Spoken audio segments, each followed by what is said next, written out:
Good morning, good afternoon, good evening, no matter where in the world you might be. Thank you for making the Highbury Squad part of your day. The Arsenal are back this weekend.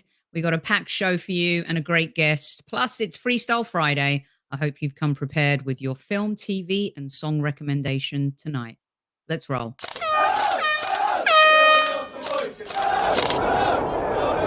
Mind the gap between the train and the platform. Please stand clear of the discussion doors. The next stop is Highbury Squad.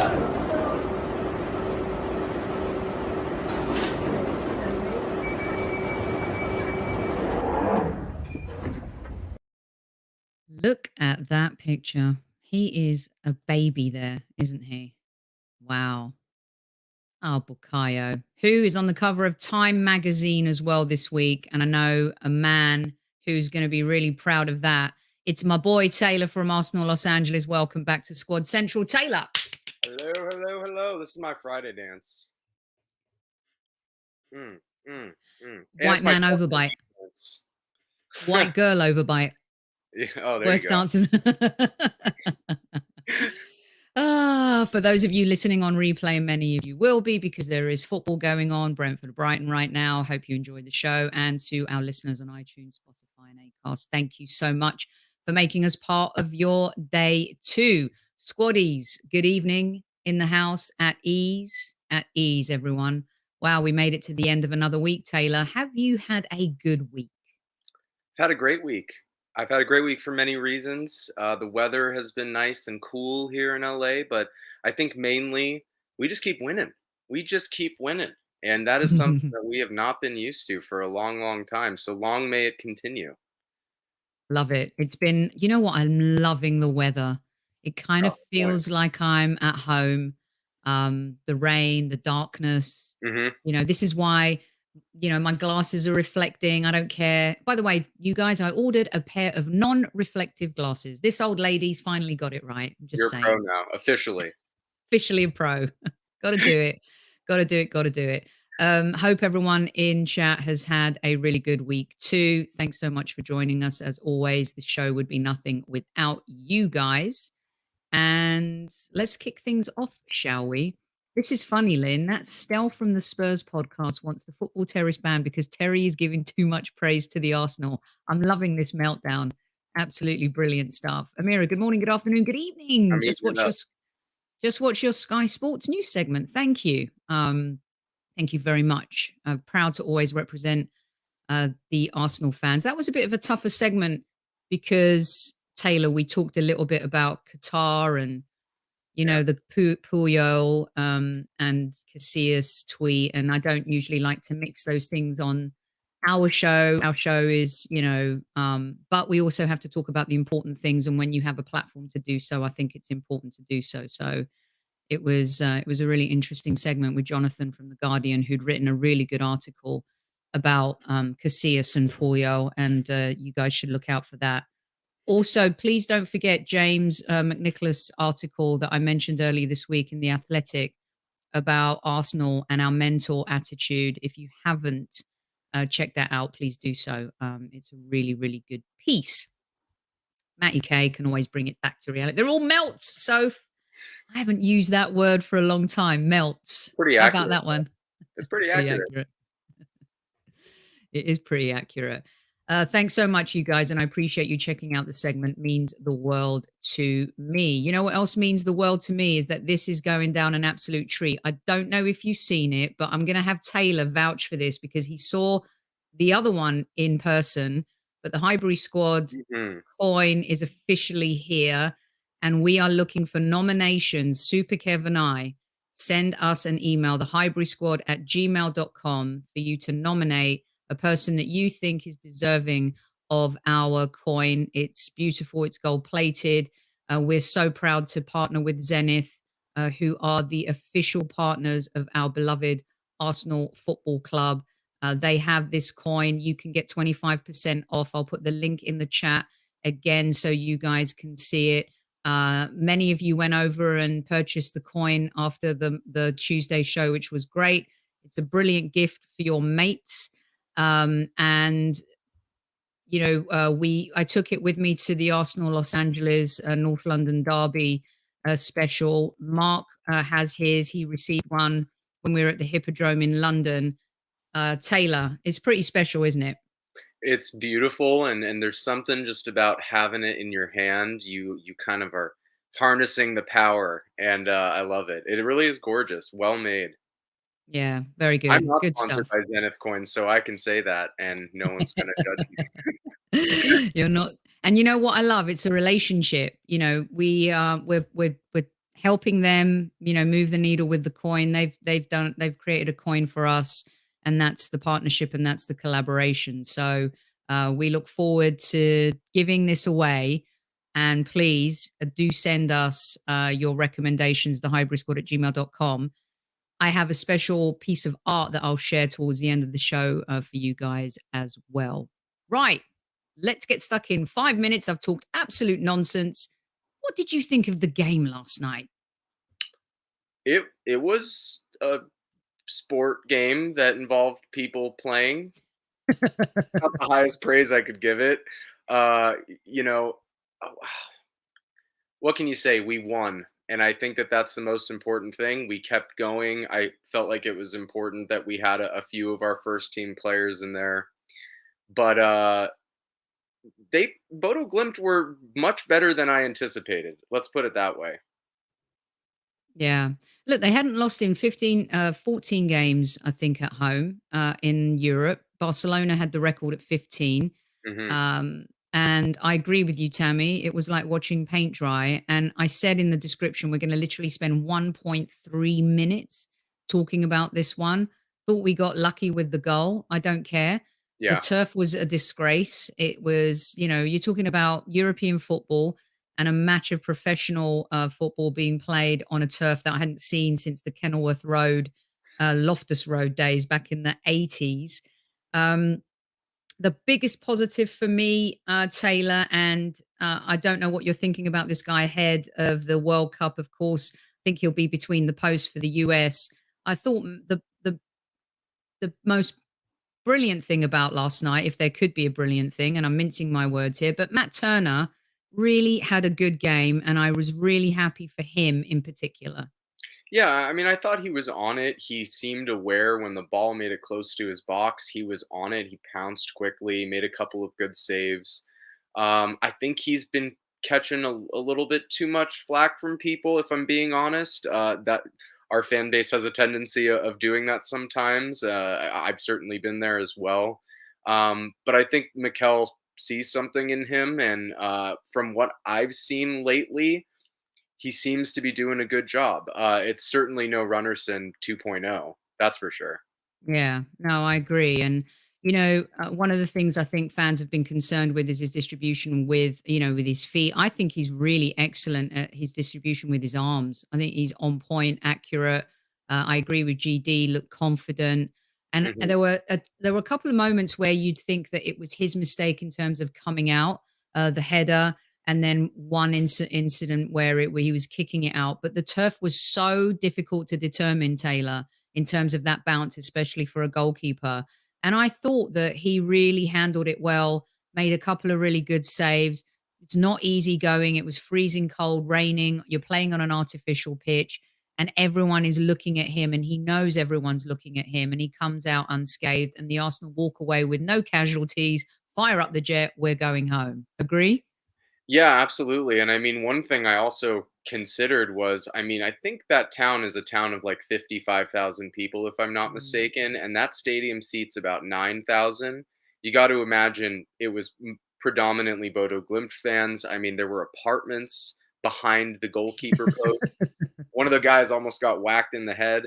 I mean, these are That circumstances was that excellent. these players don't normally play in, and certainly Matt Turner coming from the US, where our stadiums are not situated in neighborhoods like they are in the Mm. UK and Europe. Uh, that had to be kind of difficult to wade through, and I thought he did a good job. Yeah, I do too.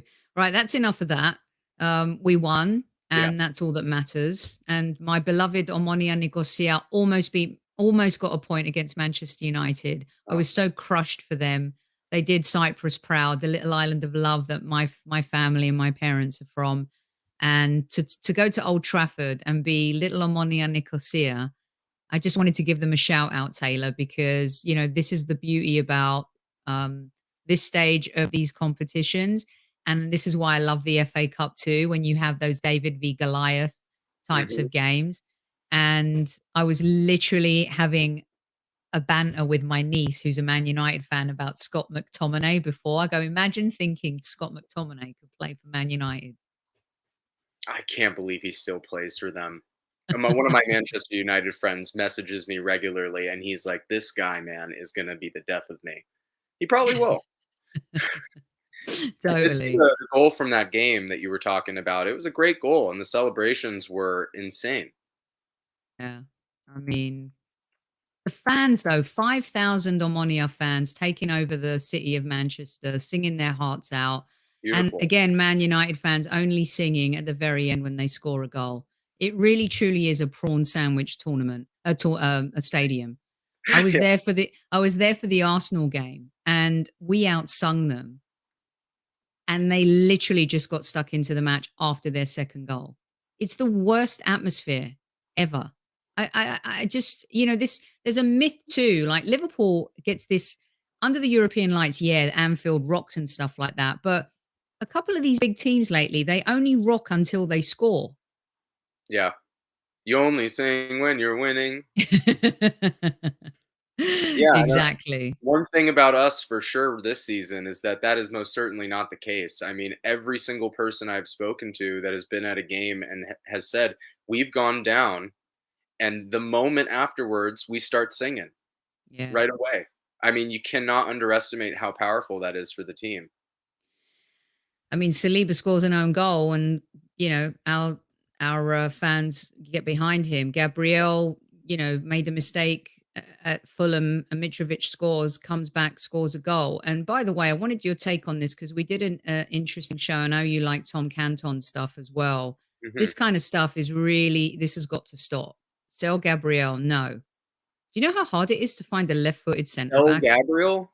Yeah. My man, we've been in the process of rebuilding things for all this time, and you don't think he's good enough? Look where we are. Proof is in the pudding.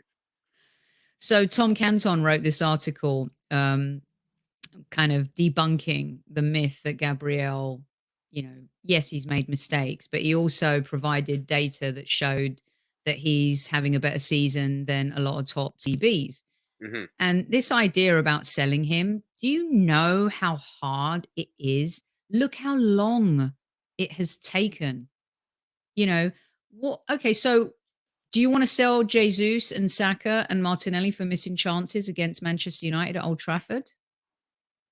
Come on, right, Taylor? I mean, this has got to I stop, I right? just think that we have to really compartmentalize these mistakes, and you have to put them into context, right? When Mustafi was making really critical mistakes, they were actively killing our team, right? We would lose games because of them. And that is not the case with Gabriel right now. He's making mistakes that I think are, I mean, let's not forget these guys have only been playing together for a very short period of time. And I think that the results that we've seen in that short period of time suggests that they're doing a really fantastic job, right? And we're Mhm. not losing those games. We're not Yeah. even drawing those games. So I think for now, I mean, we seem to have a solid pairing between the both of them. It's our best centre back pairing in years. Last year, Yeah. Gabs and White did really well. And correct me if I'm wrong, but many Arsenal fans last year were saying, oh, Gabriel saving Benjamin White. This year, Benjamin White's a hero. We all do it, and we're all we are all doing that or have done that in the past in terms of, this player, that player. But to suggest about selling and cashing in on Gabrielle at this point and thinking that you could just replace that, they're building a good partnership. They're a beauty and the beast. Saliba's the beauty. So Gabrielle looks more like a beast, Taylor, in terms of his style and how he plays. We've wanted a bruiser for so long, someone who can be an enforcer and really scare the opposition and not be intimidated by them. And I just think sometimes Lone Star said it too, be careful what you wish for. Agree on that? Yeah, absolutely. I mean, I think that Gabby's role right now is certainly one that comes with a little more risk because, correct me if I'm wrong, but the expectation is that Saliba is that last, absolute last line of defense should we need it. And so I anticipate we'll see another Gabriel mistake this season, but I don't think that necessarily means that his game is getting worse. I just think his role has evolved slightly because when he was Mm. playing with Ben White, that wasn't his role, right? That was more of Ben White's role. And so I think that these guys are learning how to gel a little bit together. They've been playing together for a few months. What we're seeing is adaptation to a new situation. But ultimately, like I said earlier, we're not losing games because of the mistakes. And I think that that is the thing that I focus on the most. Yeah, I agree with that. Last season, he was the top scorer in the league for a centre back. Let's not forget those things. And also, he has to make up for deficiencies. You know, for example, the Richarlison penalty. We talked about it on the show. Saka lost possession. Xhaka then makes a mistake. Gabriel then has to make a challenge. He's the one that is seen as the one that made the mistake. Manchester United, similarly, Zinchenko lost possession. Sambi made a bad pass. The high line's exposed. Boom. It looks like Benjamin White and Ramsdale have collided, and it's a shit show. But uh, let's just calm the jets on that, and let's move into the game this weekend. Leeds United, the American Jesse March, who loves to play sexy football, high octane football, which suits the Arsenal perfectly. Um, Mhm. I believe, now let me see this. I'm going to check this. And Gooners, let me know, squaddies. The last time Leeds beat, and of course they haven't been in the Premier League for a long time, but the last time they beat us in the Premier League was in May 2003. We lost 3-2, but we faced them in the FA Cup one, two, three, four, five, 6 times, and they've lost every single game. We have a really good record against them. Uh, I love that game when Bielsa was still in charge, when Martinelli was on fire at Ellen Road. What are you making of this game going into this? I think that because of the way they play, we can totally expose them. And yes, they're good offensively and they've got a lot of talent, a couple of players that can create something out of nothing, Taylor. But what are you expecting from the game this weekend? Yeah, I think this is a game that, given our current form, definitely suits us. As you mentioned, they like to get up there, and I think that we're going to be able to sort of easily exploit that. Their midfield is not anywhere close to some of the teams that we've played as of late. In what his name is, what, Sinistera and Hmm. Rodrigo. They've both scored a couple of goals this season. They battered Chelsea, but they easily got battered by Brentford too. And if you look at their record this season, they've been wobbling, right? They had a win, a draw, a loss, a draw, a loss, and they're coming to us in that sort of form while we're on fire.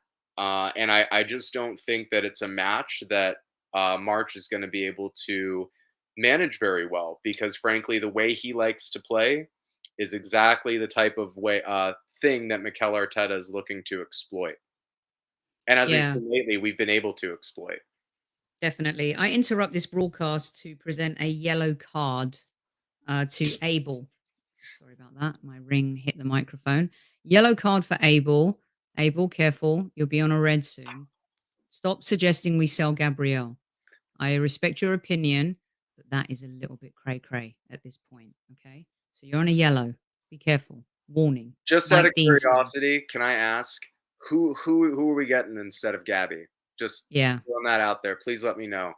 Okay. There you go. Everyone wants a red. Right. Um, Liz thinks we'll quietly tear Leeds apart. Lone Star thinks it's not an easy game. Shafiq thinks it will be a win against Leeds, but it won't be easy. Our changer is saying we shouldn't take this game so lightly. No point beating Liverpool if we don't beat Leeds. This is the point I wanted to get to with you. When you Yeah. make progress and you're beating Spurs in the North London derby, you're dominating Liverpool, especially in that second half, and you go and you've been dominant in Europa League, topping your group. These are the games, Taylor, the Brighton games, the Southampton games, the Crystal Palace games. This is another one of those, a Leeds game. That's the difference between us finishing top four and missing out on top four this season. Yep, absolutely. This is what I would call well, in the past at least, a trap game. These are the games that for the last 10 years have scared the living hell out of me because uh on paper they're ones that we should win, but Ellen Road is an incredibly tricky place to go, as you and everybody else here knows. Um and we, 3-0 to Chelsea. I know Chelsea are not the team that they were last year, the year before, but they're still a formidable opponent. And a result like that has to sort of make you think: is there something that they can pull out of a hat? Um, I don't have a tremendous amount of confidence in March as a manager. I know other people feel differently, but I don't really see him as being this innovator that I've heard other people refer to him as. Maybe it's because he is American. Um, Look, I think that in the documentary, I believe it was, Arteta said something along the lines to the team one day, like, "We have been preparing for this. You know exactly what is expected of you. Just go do it." And I think that the team is at the point now where they have that sort of freedom while they're on the pitch. They know they train for it each and every week. It's just a matter of getting into those positions and doing it. And I think Yeah. this game, in our form, the way that things have been going, we should be easily able to swat them aside. But it's still Leeds, it's still Ellen Road, it's still the Premier League. Exactly. And look, you can see as well, Arteta has had to use players, some would say unnecessarily, Mhm. but I think he's showing Taylor that if the players don't execute what he wants and they don't play his way, you will be subbed no matter who you are.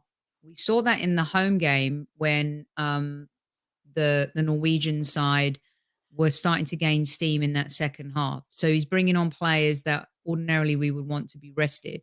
Yeah, I think everyone's heart stopped when Partey was coming on to play on an artificial pitch last night. It was like boom, boom, boom, boom, boom, boom, yeah. you know? Um, and you don't want Saka playing in these kinds of games. You want him rested in these kinds of games. But I'm realizing there's a method to his madness. Are you concerned about the fact that, yes, have a better bench, but we still don't have an elite bench? And, you know, it's only October, the World Cup's to come. Do you worry about burnout? And games like Leeds, they take it out of you. Lynn was saying they're pacey, you got to chase them. Not every game is easy. And when you're playing against these high octane teams, it takes even a lot more out of the players. What's your take on that? Well, so it's interesting. I've been thinking about this a lot lately. If we were to qualify for Europe next year, for the Champions League, let's just think as big as possible right now. The team that we currently have is not the team we can go into the Champions League with.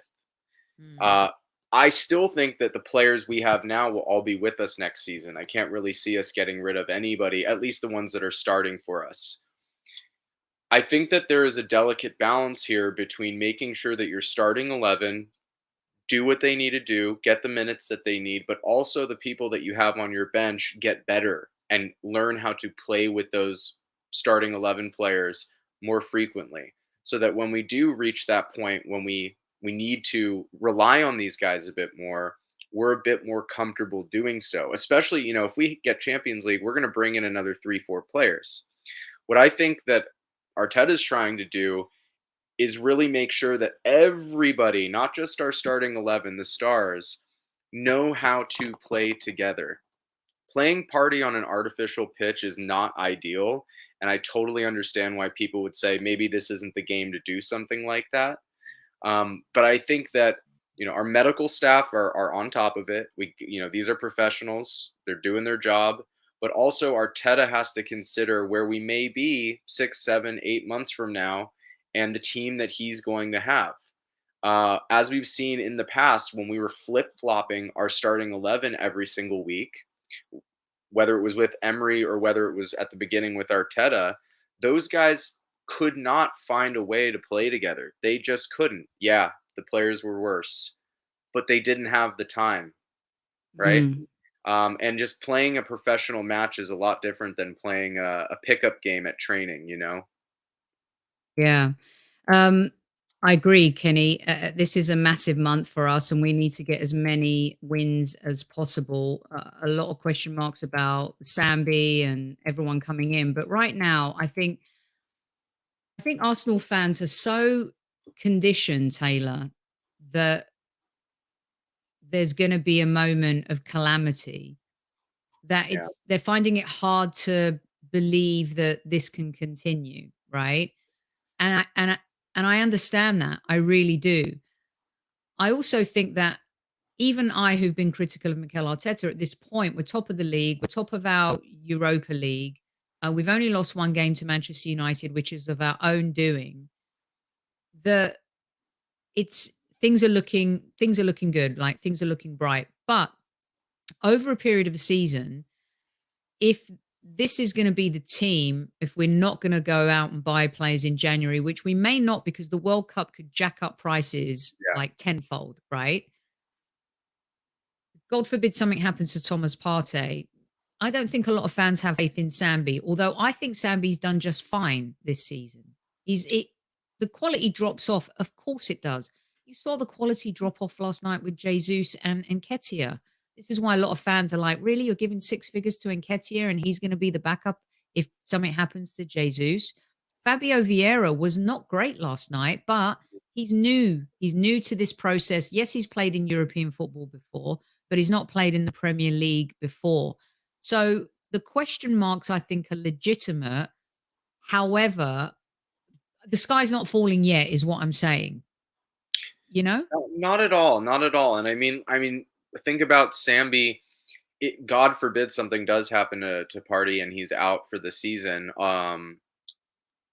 We need Sambi, and we need to know that when we play Sambi, he's going to play well with the big guys. And that's something that you're only going to be able to accomplish through real-time play, through minutes in competitive games, whether it's Bodo Glimt or whether it's Liverpool, for example. And I mean, let's be real about this. This is something that every team is struggling with right now, worrying about the World Cup. It is happening in a very strange time, in a very strange place. We don't even need to get into that. And it's in the middle of the season, and we have no idea what is going to happen. And so this is kind of unprecedented for football.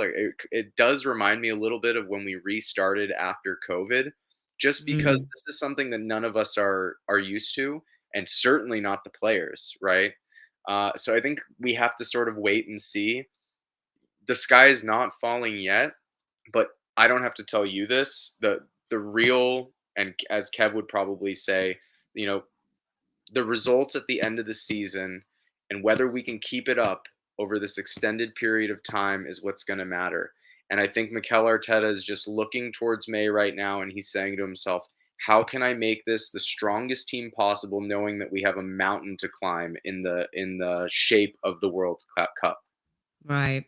Okay, so we'll get back to Leeds and Arsenal at the end of the show where we get everyone's predictions, you guys, because Taylor segues nicely into the next subject. Because I think many of us, and I talked about this on Sky Sports News too, is this World Cup, which seems to be the least exciting, or should I say, fans are always so excited about the World Cup, and this feels like an inconvenience this year.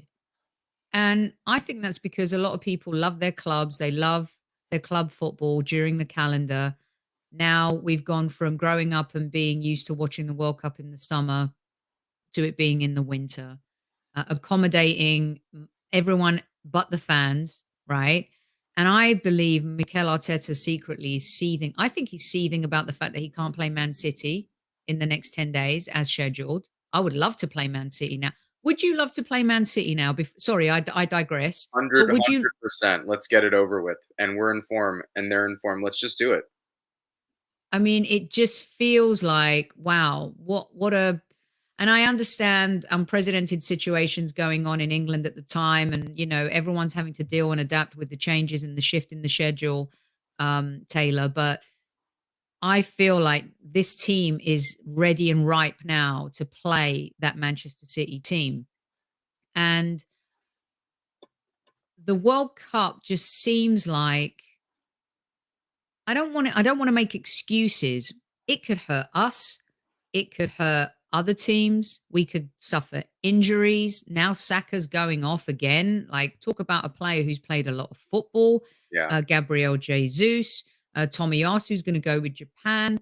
Saliba will be there. Xhaka will be the captain of his team. He's going to play a lot of football.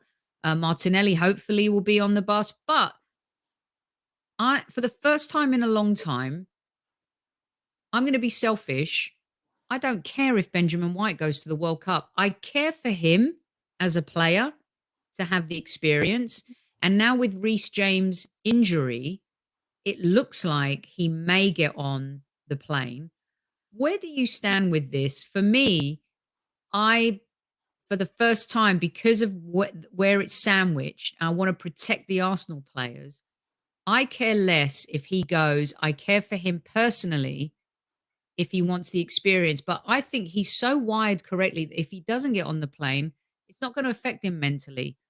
Yeah. Whereas if Martinelli doesn't get on the plane, I think that will be crushing to him because it's a totally different beast, I think, if you're a Brazilian footballer. Talk to me about that a little bit. Yeah, yeah. I first I want to say that I think the World Cup, if you needed any indication that the people that run the football world don't care about the fans and regular folks, this is it, right? Putting the World Cup in the middle of winter in a horrible, horribly, horribly hot country, one with a slew of human rights abuses, but we don't have to get into that. Uh, they literally had to build accommodations for everybody that is going there, right? This is about money and it is about power and influence. And they did not for 1 second think about how it would affect the fans or how it would affect the players. You can't change my mind about that. Now, having said that, I don't have a strong affinity for the U.S. men's national team. My dad is from Iran, so I'll probably be supporting them in this World Cup because they're technically underdogs in their group. For countries like that, for Iran, places like Brazil, we know how much how much it means for somebody to represent their country. And I'm not saying it's not important to a player like Ben White, but I think that a lot of players probably recognize how the World Cup has the capacity to really damage things for them this season, at least domestically. Whether or not he should be in the World Cup squad, absolutely, he should be. Mhm. Like Connor Cody and Maguire are better than Ben White. Zero chance that that is true. Um, so that's not up for debate. But would I be bothered as an Arsenal fan if he didn't go? Absolutely not. I'd prefer that none of the Arsenal players play in the World Cup because I just want them. I want to put them into a ball and cushion them as much as I can. Um, but I think, like you said, he'll probably be able to compartmentalize it a little bit and say, maybe this is for the best. Mm. Let me see, Kenny. You're supporting a country with worse human right abuse, and you have the moral right. So, allow me to express this, please. Explain what you mean by that. I We're think not. that they mean that America probably has horrible human rights abuses, which they do. We're not like We talked questioning. about that on the show with Demian on Wednesday. That Yeah, England and the my US are guy not Damien. immune to. Yeah, we're not immune to criticism by any stretch of the Yeah, imagination. both can be bad. It's okay. Yeah, right. But but the situation is a little bit different. Sorry, it is. You know. Yeah. You're talking about Iran. I don't understand. I don't want to get into this right now, but explain yourself. Send me an email and we can talk about it, Kenny. Sorry, that's where my Highbury at dad's from, gmail.com. but he's a I good guy. mean, I promise. look what's happening there right now. You know, people Yeah, it's are, awful. I mean, Taylor's family's there. He could Yeah, tell you what's happening if you want. It's yeah, not a joke. It's real stuff. yeah. I mean, So, it's just like the world is a complicated place, and I think that the one thing about sport that we can all appreciate is that it allows us to kind of step away from the craziness of everyday life. But I don't know, when you hear about the fact that stadiums are being built and people are dying as those stadiums are being built. It does make you think about, whether or not this is all really worth it. Um, anyways, but we don't need to get all And look, political. there's issues everywhere. We've talked about this on the show. Like every country, every Yeah, place has an issue. I mean, if everyone really dug deep, they'd probably stop wearing Nike shoes. But, this is the universe that we live in. What we're talking about here is the World Cup happening during a season where managers, athletes, they're conditioned, they're trained, they're creatures of habit. They're in a zone, and for a lot of fans, this is one of the least anticipated tournaments. So yeah, our show is all about humanity and people, and that's what we care about. We do not do politics on our show. We're talking about people, and we're talking about a player like Benjamin White. He's a human being. He's an athlete. He's English. Does he want to go to the World Cup? Probably. Does he want to represent his country? Probably. As Arsenal fans, we're selfish, and even the commissioner of MLS, who I interviewed a few years ago, he's building a league, right? He's building a new platform and an emerging market, which, if you read Simon Cooper's book, Soccernomics, will tell you that the US will be one of the number one destinations for players to come and play football in years to come. He said, I'm a club guy over country. He's hmm building a league. So it's okay for Arsenal fans to be club over country. Your allegiance and your dollars go to Arsenal Football Club on a weekly basis. They don't go to international teams. And I think that's where a lot of fans are also coming from. Their affinity, their community. It's a tribal thing, right, yeah, Taylor? They're connected with the club. yeah, definitely. I mean, for me especially, like, because I run the Arsenal group, I know that every, let's say, what, August to May, I have that time at the pub with our friends, right? And every summer when Arsenal's not playing, I can go watch football, right? Because the World Cup is on. But that's not the case right now for any of us. It's your league is being interrupted by something that you may or may not like or appreciate. And it's happening at a time of the year when everybody's like firmly working, or it's holidays, and it's just kind of awkward. As a Mhm. supporter, it is all awkward. I will say one thing. The fact that the England US game is on Thanksgiving Day fills me with horrible vibes that there's only one outcome in that match, you know? The owner of the pub that we go to is selling tickets for that match because, as you would probably imagine, it's going to get pretty crazy in there. Uh-huh. Uh, Yeah. but boy, to be a fly on the wall in there during that game, I wish everybody in this stream could see it. It gets nuts. Yeah. Yeah. Totally. Totally nuts. Okay. So Benjamin White, I think we're all in agreement. We want him to stay home. We want to wrap him up in cotton wool and put him on our windowsill. By the way, this bromance, I love it. You could tell that these two are just soul brothers, right? And you could tell by the way Ramsdale passes to White on that right side. I just adore them together. They're just absolutely, absolutely brilliant, aren't Did they? you see the behind the scenes video the club released of their photo day? I did not, but I have it on deck to watch. Talk to me about it. Was it It was hilarious? just such a pleasure to watch. It was like watching a bunch of absolute best friends hanging out for the day, and you can tell with the way they communicate and interact with each other that, whether they're just poking fun at one another or having a serious conversation, you can tell that they're like boys. I love it. I Yeah. love it. This is brilliant. And then also there's several bromances. I mean, this one. Woo! Gabby, Gabby, Hello. Gabby.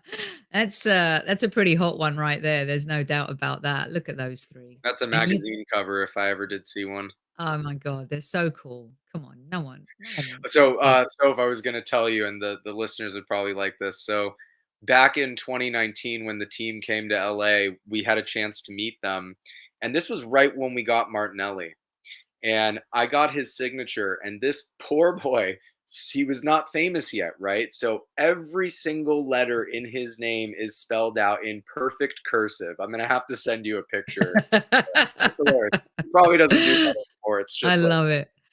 I So love it. I love it. And by the way, squaddies and anyone listening on replay, I love you guys and how open you are to dialogue and conversation, and that we can all have that in a safe on a safe platform together and express ourselves without, misconstruing each other in any way. It is it is important, and this is what I love about our listeners and how they embrace this kind of stuff, and that we can all talk and shift gears and move on as well. So thank you. And talking about shifting gears and moving on, it is Friday, so we're gonna like take a little wee break here, and I want to share something with you guys as well. So on Fridays now, Taylor, we're doing recommend a film, recommend a TV show, recommend a song. mm, Last week, James recommended I watch Bullet Train, um, okay. which I was resistant to do, and maybe I'm getting old, but I'm like, I don't get it. I mean, it's. Did you like it? Did you watch it? So I didn't see it, but I didn't see it because my younger brother, who's like the biggest film critic that I know, told me it was the worst film he saw all year, and he gave it a 1 star on Letterboxd. And so when he says that, I'm like, oh, I run away in the opposite direction. Yeah, I mean, I have to say I wasn't a fan at all. So listen, I hope you've come loaded with some recommendations. And what have you got? What have you Okay, got? so film wise, you're actually catching me at a good time because I'm currently doing a 31 days of horror marathon. I haven't Oh. been able to fit in a movie a day because I have a job and a wife, and I need to somehow balance these things. So I'm on like movie six. But the one that I wanted to shout out was one maybe a lot of people haven't seen, but I just finished it. Is a South Korean horror film called The Wailing, and Oh. yes, and it is an epic, and when I say epic, it is like 2.5 hours long. But let me tell you, it was a spooky, spooky movie with a lot of I want to say heart, but maybe that's the wrong word. Uh, I've been really like I'm a big horror guy, and one thing I've been trying to do with the horror genre is venture outside of the U.S. We've been having some great movies lately, Mm. but we had a 10-year period of time where it was just garbage and the rest of the world was doing much bigger and better things. And so, yeah, The Wailing was one I stumbled on, and Wow. I Okay. really, really loved it. Okay, so today Halloween Ends. I don't know for the rest of the world, but Halloween Ends is out on Peacock to stream. Yes. I don't know what that's going to be like, but we're going to watch that. My movie recommendation for this week is, I don't know if you've seen it. It's a film called The Outfit with Oh. Mark Rylance. It No, it no. I love I Mark Rylance though. Yeah, it's so good.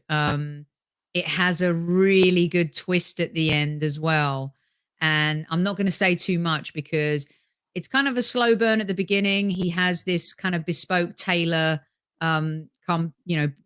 he's a tailor, and let's just say there's some gangsters involved, and it takes a whole other turn towards the end of the movie, but it is a really good film. He's such a good actor, so Oh, he that is is. my movie recommendation, is The Outfit, which is available across most streaming platforms. You can get it on iTunes and all sorts. So check that out. The I'm adding that to my list. Okay, add it to your list. In terms of horror, I Yeah, don't know if there's a better recent genre than saga than The Conjuring. I like The Conjuring. Um, I do like the Sinister series. The first one especially was very, very good. But I find that I gravitate away from like trilogy horror series or like anything that is a continuation of itself. Look what happened to the Halloween series. I mean, I know that the newer ones are good, but Halloween 2 through whatever it was 6, complete garbage, right? Yeah. Uh, I don't know because part of the problem is like the original directors and creators just don't have any part of the process anymore. Like John Carpenter didn't do any of the rest of the Halloween movies outside of the first one. Yeah. Maybe he consulted a tiny bit, but I worked on a John Carpenter movie when I was at Columbia Pictures called Vampires. Oh yeah, it's on Yeah, Netflix right yeah, now, actually. yeah, yeah. Interesting project. I love John Carpenter. He's such an You do? interesting man. Yeah, he like makes music and like smokes weed and plays video games all day in his old Matty age. K just wrote, John Carpenter's music Yeah, is epic. he did the score for Halloween, and Yeah. he's done the score for most of his movies. He's a very talented, interesting filmmaker, Yeah, and that was interesting too. Um, I know a lot of fans, I'll save this for because I know how much time do you have left? 10 minutes like or 10 5 minutes. minutes? Yeah. Okay, 10 minutes. So let's get your TV show. Okay, so I'm sticking with the horror because it's October. I'm a big horror guy. There's a series called Midnight Mass on Netflix. It's written by a guy named Mike Flanagan. He directed it too, and it's about a small town in like a coastal village up in the Pacific Northwest, and uh, a strange sort of new preacher comes to town. They're like a really religious neighborhood, and things just get weird. And Mike Flanagan has been doing a lot of horror TV shows and horror films, and people are kind of touting him as being one of the next like big things in horror. So I Mhm. would say give that a whirl. It's only 7 episodes, but it's a nice, easy burn that you can do in a day or two. Very nice, very nice. We're getting other recommendations. 24. I worked on 24, and I tell you, that was one of the funnest times of my career, Love looking that after show. Kiefer Sutherland and those guys. The creators of the show were awesome. That set was unbelievable. The people were great. To be part of that show was just it was so groundbreaking. It was brilliant. Marcello says all or nothing. Lone Star says The Sinner.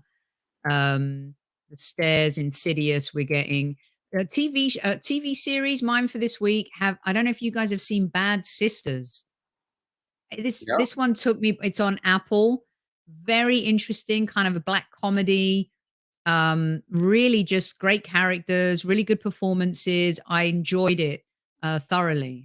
So that is my recommendation. Give me a song. Give me a Okay. song, Taylor. All right, so I'm gonna go kind of out of the box here. I listen to a lot of like progressive metal, I guess you would call it. And there's one band that is really, really popular right now. They're called Polyphia, Polyphia, and they have a song called "Playing God." And if you even remotely like guitars shredding and doing cool things, you should check it out. It's wonderful. "Playing God" by Polyphia. Nice. Okay. Very, very cool. Very cool. Um, okay. So those are the recommendations from Taylor for this week. We've got a Korean horror movie, which by the way, a lot of people giving love to Korean content. Let's be honest. Isn't Squid Games from Korea as well? It That's is. It is. yeah, I They once make some worked. absolutely crazy stuff that does not get seen by enough people, so I'm glad Squid Game kind of, like, brought South Korean cinema and TV to the forefront. Nice, very nice. And remind everyone your TV show name again. Midnight Mass. Nice. And Yes. your song or your Playing band. God by Polyphia. Okay. All right. Okay. Getting a little rage against the machine in the house. Oh, yeah. Taylor, give us your recommendation before you duck out and we let you go. Stay, everyone, because I'm going to stick around for a few more minutes. Taylor's got to get back to work. Taylor, what is your go on? No, what were you gonna say? My recommendation for Your prediction oh, my for prediction. for the game this weekend. 3-0 to the Arsenal, baby. We like that. We 3-0 do. to the Arsenal. Very nice. Taylor from Arsenal LA. Let us know where else they can find you. You've got Arsenal LA. And also in the description here, you can see on the ticker tape, you can follow Taylor. Give him your handle, Taylor. Yeah, my handle on Twitter is all the Thal, Thall, all the Thal, and then most importantly, Instagram at Arsenal Los Angeles. We meet at the Fox and Hounds pub for every single match. If you're ever in the LA area, hit me up on there, and we will take care of you. Brilliant. Thank you so much, Taylor. You rock. Taylor made for this show. He Oh, sure is. He's the best. bless He'll be you. back throughout the season. You can look I forward will. to seeing him a lot. We're going to let him duck out right now. We're going to carry on for a few minutes. Taylor, thank you, my friend. You take Much care, love. babe. Bye, everybody. Much love to you too. Thank you. Magic Mike just got done with the Mary Tyler Moore show. Amazing. Yeah, brilliant stuff. So let's see. We got 3-1s. Respect to Taylor. He's a top shelf geezer, as we would say. Mike's prediction is going for 3-2 as usual. Good evening to all of you in chat. Please do hit the like button. He is a really nice guy. He's one of life's good folks. So we're really grateful to have our Arsenal America group on today, because tomorrow there's a massive event this weekend. NBC Premier League are doing a fan fest in Philly. I went to the one in LA last year. Ian Wright, and Alan Shearer are coming over for it. So they'll be hanging out with the Gooners for the Leeds game at the weekend. If you can get to Philly and you're in the United States, go meet Ian Wright. He's going to be hanging out for the match on Sunday, so you will not want to miss that. I wanted to also, thank you very much. Wanted to just say that today, growing up, I don't know if anyone knows of, I know a lot of you will know of Robbie Coltrane, who passed away today. Scottish actor. Most young people will know him from the Harry Potter movies. Growing up in England, he was a very big part of our TV history, and did some incredible projects and worked on some amazing, amazing movies. I mean, and TV shows. Blackadder, of course, Cracker was just an incredible show. And he was a giant in many ways, not only physically, but somebody who I got the pleasure to work with. And he was so lovely and such a great person. And I looked after him in Los Angeles, in New York, on a film later on in his career called Great Expectations. And he was just really one of those guys that you talk to, and he talks to you about films and TV and the essence of being an actor. And, I remember when I said to him, right, I'm going to take you to lunch, take you anywhere. And he just wanted to go to this diner in LA, in Hollywood, called Norm's. But he wanted to go to the original diner that I think has been there since like the 60s, because he loved the Art Deco signage outside and orange seats and the design, inside and stuff. And he was just a very, very good person, as well as being a beloved actor who was on many television shows and did some incredible things. And of course, has left a legacy with a gazillion fans on Harry Potter as well. So Robbie Coltrane, rest in peace. Just someone from, my generation growing up. We used to watch TV, and I think Matty K, if you're in the house, he was on the Young Ones as well. Which, if you've never seen that show, I mean, man, what? Yeah, he was an absolute legend. So I just wanted to give a little bit of a shout out, because Freestyle Friday, we also share our TV and film stuff as well. And, he was someone that I had the pleasure of working with, and he was just one of the good ones. Had a blast. Uh, I remember before a TV segment, he didn't really like the hair and makeup thing that we were doing, and so he just trusted one of my publicists to do it for him, rather than have all these fussy hair and makeup people come in. And he was just a really, really good person, and just wanted to give him a shout out. And Emma Hayes, you're right, Jeff, had a hysterectomy, a very complex surgery, even though new technology and medicine has progressed. I know she's the Chelsea manager, but she's done a lot for women's football. So a shout out to Emma Hayes, who's recovering. Not sure when she will be back, but it will be a long time until she is back. And so we wanted to give her a shout out as well. That is it. That's all we got time for today. Please don't forget the young ones. Once in every lifetime comes a lot like this. Oh, I need you. You need me. Oh, my darling, can't you see? Young ones. Starting with the young ones. Brilliant. Got very drunk with Rick Mal one night. I'm thinking about Freestyle Friday just being a pop culture show. No football. unless it's part of the pop culture story. Let me know what you think in the chat, in the comments. Send me an email. I kind of like it. There's so many stories to be told. Might be time to write the book. What do you guys think? I don't know. Right. I'm going to go with a 4-2 this weekend. Leeds 2, the Arsenal 4. I think our train keeps on riding. I think we're going to be able to expose them, even though that they are very fast on the break and they have players that can do incredible things. I also think they leave themselves vulnerable to the attack, and they have weaknesses at the back. And we have an offensive line that can absolutely expose that and take them to the cleaners. This will be another statement win for the Arsenal.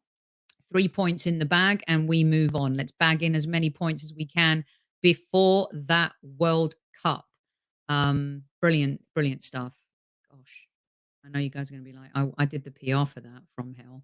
I did not like that movie at all, by the way. Oof. Johnny Depp was in that. Yeah. Okay. So thank you so much for listening. Thanks for making us part of your week. It has been absolutely incredible. Incredible general. Wicked, wicked. Jungle is massive. Thank you so much. I will see you post game after Leeds. Sounds like Sunday roast minus all the colon talk. Listen, roasties, we squaddies will take you on. Remember who came first, Magic Mike? Hey? Hey? We'll do a squaddies v roasties and we'll roast you, mate. That's all I can say. Sing it. Yeah. It's a great story, Matty K. I'll save that for next Friday. What a legend. Oh my God. One of my all-time favorite people I have ever met. Big Kev will be back on Tuesday. He's been in Malaysia working for Stadium Astro. If you are lucky enough, you will see him on Asian television this weekend, where he will be broadcasting Premier League games. He'll be in studio, so look out for Super Kev. And yes, Newman, I will show your art on Monday or Sunday. I'm going to save it. We've given people a lot today. Let's save some of the good stuff. We still have time, right? Okay, listen, no matter where in the world you might be, thank you so much for making us part of your day. Thanks for being open to conversation. Please do not forget to send in your nominations for the Highbury Squad coin. We are giving it away. This is going to be the show that keeps on giving. It's the holiday season, and Super Kevin and Soph Santas are here to make everyone smile. So please do send your recommendations to the highburysquad@gmail.com. and we will gift you our coin. And if you're looking for the perfect gift for your mates, please do give Zenith a visit. The link is in the chat. It's in the description. You get 25% off. It's the perfect gift for your mates. This is in collaboration with the Arsenal Football Club, and we absolutely love that. And we cannot wait to give this puppy away as well. It has been emotional, as Vinnie Jones would say, from lock, stock, and 2 smoking barrels. Until Sunday, you guys have a magic Friday and a magic Saturday. And we'll see you, hopefully, after a magical performance on Sunday. At ease, everyone. At ease.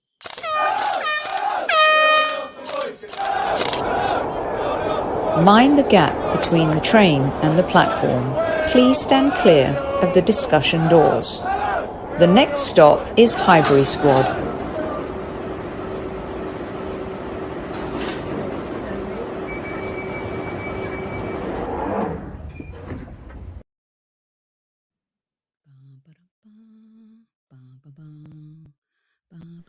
The Highbury Squad is powered by ZENITH Coins. Support the future, treasure the past. Official licence partner of the Arsenal Football Club.